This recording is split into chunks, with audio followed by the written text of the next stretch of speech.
Welcome chemistry semester 3 students. इससे पहले वाली क्लास में हमने लिए थे sources and toxic effects of certain metals. कुछ मेटल के सोर्स और उनके टॉक्सिक इफ़ेक्ट्स क्या होते हैं, ये इसका इंट्रोडक्शन हमने इससे पहले वाली क्लास में लिया था कि कुछ मेटल ऐसे होते हैं जो हार्मफुल होते हैं, उनके इफ़ेक्ट किस तरीके से पड़ते हैं, इसका हमने इंट्रोडक्टरी पार्ट लिया था। उसी में कुछ मेटल्स को हमको डिस्कस करना है और उसमें जो सबसे पहले हम लेंगे वो है lead. Lead is a blush grey metallic element which occurs naturally in the earth crust. ये जो लेड है वो अर्थ क्रस्ट में मिलता है, वाटर में इनसॉल्युबल होता है, किंतु कुछ सॉल्ट जो होते हैं वो वाटर सॉल्युबल होते हैं। Lead is insoluble in water but some salts are soluble. Has a very low melting point of 327 degree centigrade. ये जो मेटल है वो इसका जो लेवल होता है एडल्ट और चिल्ड्रन में कितना चाहिए होता है वो हमने यहाँ पर दिया है। एक एडल्ट के लिए जो लेवल है वो अलग है और एक चाइल्ड के लिए, चिल्ड्रन के लिए जो होता है वो लेवल इसका अलग होता है। लेड के जो सोर्सेज हैं उनको भी हम कई तरीके से डिवाइड करते हैं कि इसके जो सोर्स हैं वो कौन कौन से हैं। उसमें सबसे पहला आता है ऑक्यूपेशनल, फिर लेते हैं एनवायरमेंटल और लास्ट में अदर। तो ऑक्यूपेशनल के अंदर आते हैं lead smelter, painter, battery manufacturers, stain glass workers, jewellery makers, bronze workers, ये सब जो है वो ऑक्यूपेशनल लेड के सोर्सेज हैं। एनवायरनमेंट के हिसाब से अगर हम देखें तो उसके अंदर पेंट, फिर वाटर, फूड और एयर, उसमें पेट्रोल और इंडस्ट्री, ये सब आते हैं। इसके अलावा भी इसके कुछ सोर्सेज हैं, उसके अंदर ट्रेडिशनल रेमेडीज़, लेड शॉट, ये सब उसके अंदर ये इसके कुछ अदर सोर्सेज हमने यहाँ पर लिए, ये भी इसके कुछ सोर्स होते हैं।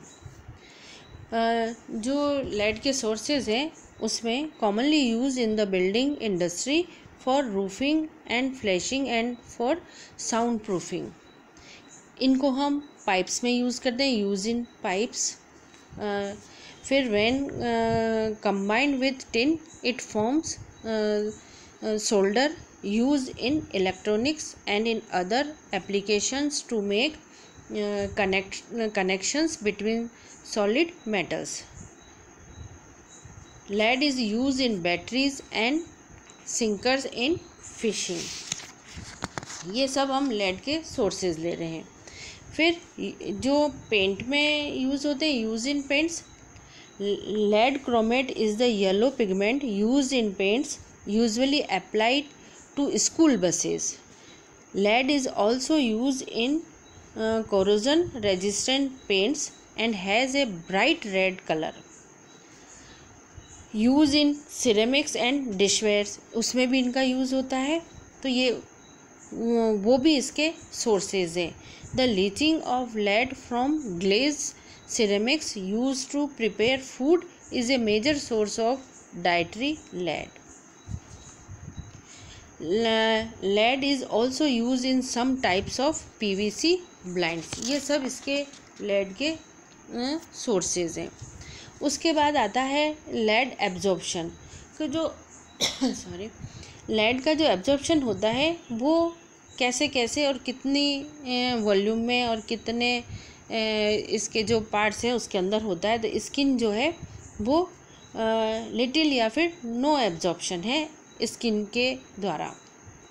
फिर इन्हेलेशन, उसमें भी डस्ट और लेड फ्यूम्स एब्जॉर्ब 50 to 70%। और उसके बाद आता है ओरल, उसके अंदर ईटिंग है। उनका भी सबका इसके अंदर अपन ने ये एक परसेंटेज दे रखा है कि कैसे कैसे इसके परसेंटेज से ये एब्जॉर्ब होते हैं।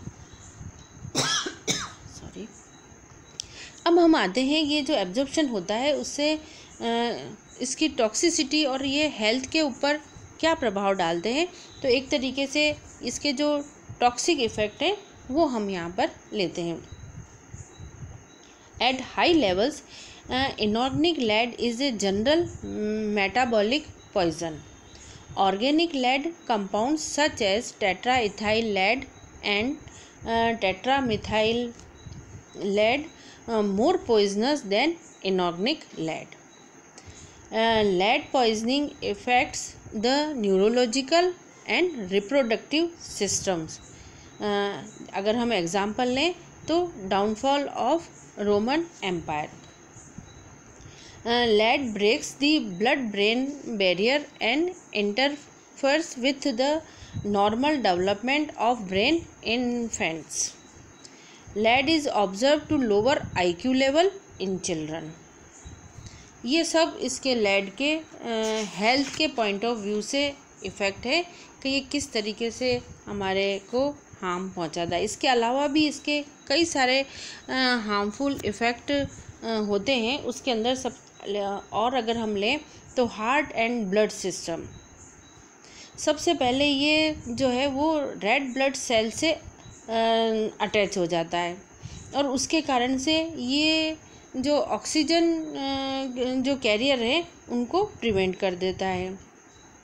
और उसके अलावा रेड ब्लड सेल्स को डैमेज करता है और रेड ब्लड सेल्स डैमेज होती है तो उसके कारण से जो ऑक्सीजन कैरिंग है वो भी उसका भी जो पार्ट है वो कम होता जाता है। इस कारण से इसके ये जो है हाई ब्लड प्रेशर का भी एक कॉज बनता है। इससे ये एक जो डिजीज़ है वो ज़्यादा होती है। उसके अलावा ये तो हार्ट की बात थी, किडनी के ऊपर भी ये बहुत अधिक इफ़ेक्ट डालता है। 65% of lead in blood is filtered in kidney. Lead can damage kidneys. ये किडनी को डैमेज करता है और किडनी फेलियर का एक मेन कॉज ये बनता है। वैसे तो ये बहुत कम पार्ट्स में क्वांटिटी में आता है पर धीरे धीरे ये किडनी के ऊपर इफ़ेक्ट डालने लगता है। इसके अलावा अगर हम और इसके इफ़ेक्ट लें तो उसमें आता है नर्वस सिस्टम। ये नर्वस सिस्टम को भी परमानेंटली डैमेज करता है। Lead can damage the brain and destroy brain sales.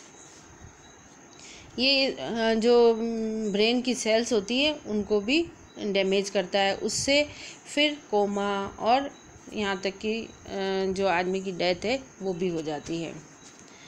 इसके अलावा यह बोन टिश्यू उसके ऊपर भी इफ़ेक्ट डालता है। Lead from blood is deposited in bones, prevent calcium release into blood, block production of new blood cells. Bones and teeth store 95% of lead in body, store in bone tissue for over 30 years। Under stress lead is release from bone tissue और फिर उसके harmful effect body के ऊपर पड़ते हैं। तो ये सारा कुछ हमने यहाँ पर वापस इसको एक तरीके से बताया है कि ये बॉडी के ऊपर किस तरीके से इफ़ेक्ट डालता है। तो एक फीमेल रिप्रोडक्टिव और हेल्थ एंड प्रेगनेंसी उसके ऊपर भी इस लेड का बहुत अधिक प्रभाव पड़ता है। ये रिड्यूसेस फर्टिलिटी को भी ये कम करता है। उसके अलावा ये जो है वो ब्रेन को, हमने पहले भी देखा, ब्रेन को डैमेज करता है और उसके ये जो बोन्स हैं उनके ऊपर भी इफ़ेक्ट डालता है। इसके अलावा मेल रिप्रोडक्टिव सिस्टम उसके ऊपर भी इसका बहुत अधिक इफ़ेक्ट पड़ता है। उससे इनफर्टिलिटी की प्रॉब्लम्स आजकल ज़्यादा हो रही है। तो ये इसके हार्मफुल इफ़ेक्ट है कि लेड की जो टॉक्सिसिटी है वो कितनी ज़्यादा है और इसका बॉडी के ऊपर कितना इफ़ेक्ट पड़ता है। ये पूरी बॉडी को के ऊपर इसका इफ़ेक्ट पड़ता है, चिल्ड्रन पे भी और जो एडल्ट है उनके ऊपर भी। अब हम कुछ तरीके से इनको हम रोक सकते हैं और उसके हमने यहाँ पर कुछ रीज़न दिए हैं कि कैसे हम इसको प्रिवेंट कर सकते हैं। तो जो लास्ट टॉपिक है हमारा वो है प्रिवेंटिंग लेड पॉइजनिंग। इसको हम कुछ हद तक इन ये वाले जो हमारे टॉपिक है या हमारा जो रीज़न है ये हम लेके और इसको हम प्रिवेंट कर सकते हैं। कुछ को तो हम परमानेंट तरीके से हटा सकते हैं, कुछ को हम यहाँ पर कम कर सकते हैं। ये कुछ हमने पॉइंट लिए हैं, उससे हम इसको कम कर सकते हैं। और क्या हमें हमारे फूड के अंदर लेना चाहिए, क्या चीज़ हमें फूड में नहीं लेनी चाहिए, तो हम इसको रिड्यूस इसकी टॉक्सिसिटी को कम कर सकते हैं। ये हमने इस स्लाइड में इसमें बताया है। तो ये एक तरीके से जो लेड है वो हमारे बॉडी के लिए बहुत हार्मफुल है और इसके हमने ये टॉक्सिक इफ़ेक्ट यहाँ पर देखे। Thank you.